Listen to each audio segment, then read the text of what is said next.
Hello friends, இன்றைக்கி நம்ம பூண்டு மிளகு குழம்பு எப்படி செய்யுதுன்னு பார்க்கலாம்.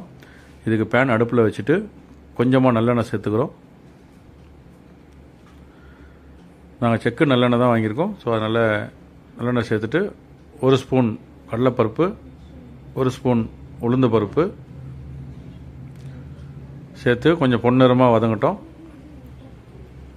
ஸோ 2 ஸ்பூன் அளவு தனியா சேர்த்துக்கிறோம். 4 வரமிளகாய் சேர்த்துக்கிறோம். 4 வரமிளகாய் சேர்த்துட்டு 2 ஸ்பூன் அளவு மிளகு சேர்த்துறோம். கூட ஒரு கொத்து கருவேப்பிலை. ஸோ நல்லா கொஞ்சம் ரோஸ்ட் பண்ணிவிட்டு ஒரு 1/2 ஸ்பூன் அளவு சீரகம், ஒரு 1/4 ஸ்பூன் அளவு வெந்தயம் சேர்த்துட்டு நல்லா ரோஸ்ட் பண்ணி தனியாக எடுத்து ஆற வச்சுக்கலாம்.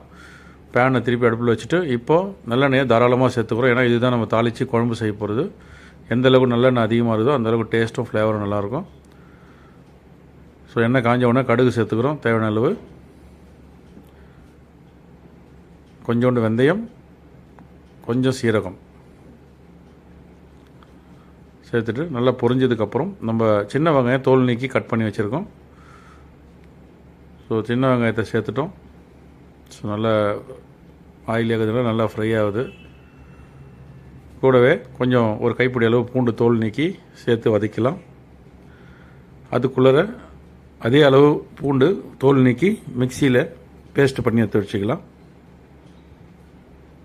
நல்லா ரோஸ்ட் ஆகட்டும். இப்போ ஒரு தக்காளி, கட் பண்ண தக்காளி, பெரிய தக்காளி எடுத்து சேர்த்துக்கிறோம்.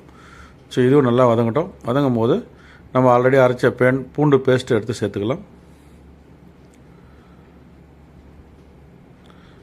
ஸோ நல்லா மிக்ஸ் பண்ணி விட்டுருவோம். தேவையான அளவு உப்பு சேர்த்து நல்லா மிக்ஸ் பண்ணி விட்டுட்டு கொஞ்சம் நேரம் சொன்னதுக்கப்புறம் புளிக்கரைசல் ஆல்ரெடி எடுத்து வச்சுருக்கோம். புளிக்கரைசலை சேர்த்துக்கிறோம்.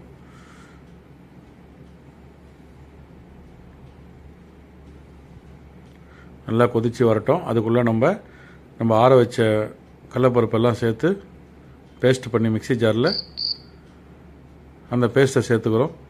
சேர்த்து நல்லா மிக்ஸ் பண்ணி விட்டோம்னா பாருங்கள், சிம்மில் வச்சிட்டோம்னா இந்த மாதிரி சுண்டி எண்ணெய் பிரிஞ்சு வரும். இந்த பதத்துக்கு நல்லா எண்ணெய் பிரிஞ்சு வந்ததுக்கப்புறம் கொஞ்சோண்டு நல்லெண்ணெய் திருப்பி பச்சை எண்ணெய் சேர்த்துக்குங்க. ஸோ அந்த பச்சை எண்ணெய் டேஸ்ட்டு வந்து நல்லா தனியாக தெரியும், சூப்பராக இருக்கும். ஸோ நீங்கள் இதை மாதிரி செஞ்சு எடுத்து வச்சிங்கன்னா குழம்பு செய்யாத என்றைக்காவது ஒரு நாள் இந்த சாதத்தில் போட்டு சுடு சாதத்தில் பிசைஞ்சு சாப்பிட்டிங்கன்னா அவ்வளோ டேஸ்ட்டாக இருக்கும். சாப்பிட்டு பாருங்கள். என்றைக்காவது குழம்பு செய்ய முடியலன்னா இந்த மாதிரி வச்சிருந்து 4 படம் யூஸ் பண்ணலாம். ஸோ ஒரு வாட்டி செஞ்சிட்டிங்கன்னா ஒரு கைப்படாமல் யூஸ் பண்ணுங்கள். கொஞ்சம் நாளைக்கு யூஸ் பண்ணலாம். செஞ்சுட்டு எப்படி இருக்குன்னு கமெண்ட் பண்ணுங்கள். நன்றி.